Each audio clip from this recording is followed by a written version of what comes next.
What are you doing here?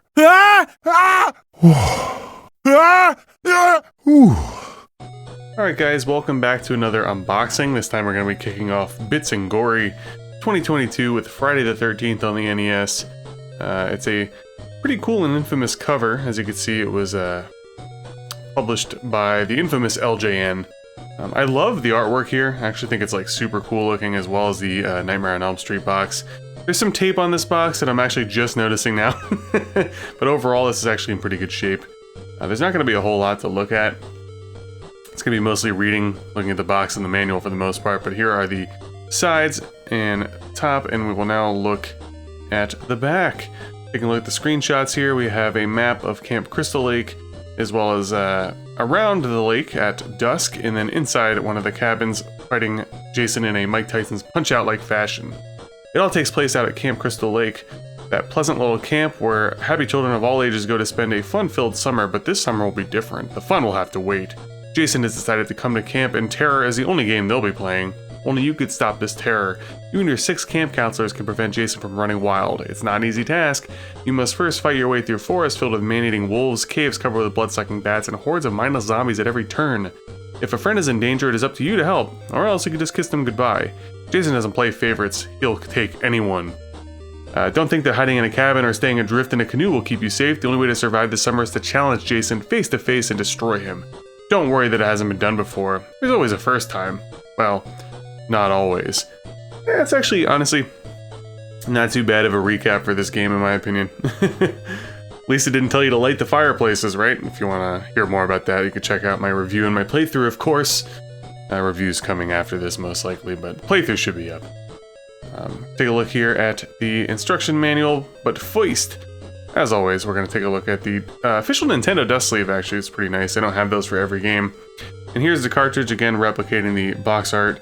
Cart is in pretty good shape, obviously all original, and I utilized this cart when I was playing on my run, my solo Mark No Death run.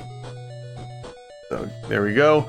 Take a look at the instruction booklet now. Again, kind of replicating that LJN flair. You can see, you know what? It's memorable. LJN didn't actually make the games, they just published them, by the way, so keep that in mind. There's a brief introduction to the game, but we already kind of read you guys that. Going over typical stuff like how to start your game. Giving you some general overviews and tips and tricks, of course. Breaking down the HUD and the different areas that you'll traverse, such as the woods, the cave, and Camp Crystal Lake, which you'll be spending most of your time there. Obviously, along with the cabins, there's small and large cabins.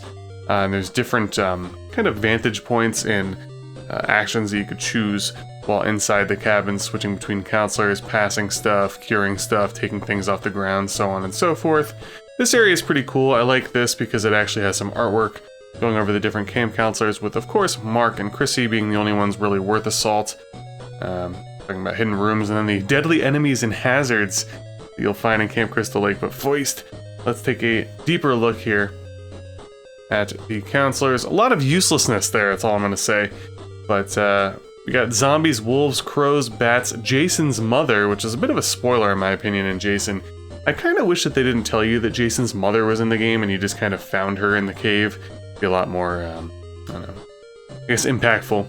Here are the different weapons and stuff that you could find throughout the game. The torch being the most important, of course, and then I would say vitamins. Obviously you need keys and the lighter and stuff to get to the torches, but torches and the vitamins are the most important. The sweater is pretty cool, but completely optional. You get that from defeating Jason's mother, I believe, on day 2. And here are some general strategies, but you know what? Some of these are good, some of these are kind of meh. If you want some good strategies, guys, just watch my video, and I'll give you the good strategies to conquer this game. It's actually really not that bad. The game's actually kind of confusing, and if you take what the game feeds you, so to speak, with the whole fireplace thing, it could set you off on the wrong path. But yeah, in general, it's just kind of like you gotta gear up and get a bunch of vitamins, and don't waste your time with a lot of shitty camp counselors. Those are my strategies. You know, if you guys were reading these, that's fine.